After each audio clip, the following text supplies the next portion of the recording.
توی این فیلم قرار اولین صحنه‌های خشونتبار تاریخ سینما رو ببینید که با تابوشکنی‌های زیاد و شکستن قوانین سختگیرانه سانسور پایه‌گذار سینمای مدرن میشه.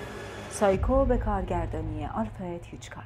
ماریون کرین با بازی جنت لی تصمیم میگیره که $40,000 از محل کارش بدزده و به شهری که دوست پسرش اونجا زندگی میکنه فرار کنه. قبل از رسیدن به مقصد به خاطر بارون و طوفان شدید مجبور میشه که شب رو توی یه متل دور افتاده بگذرونه که یه پسر خجالتی و مهربون به نام نورمن بیتس به همراه مادر سرزنشگر و سختگیرش نورما اونجا رو اداره میکنن. ژانر این فیلم روانشناختی ترسناک و دلهره آوره و برنارد هرمن موسیقی مهم و تاثیرگذار این فیلم رو ساخته.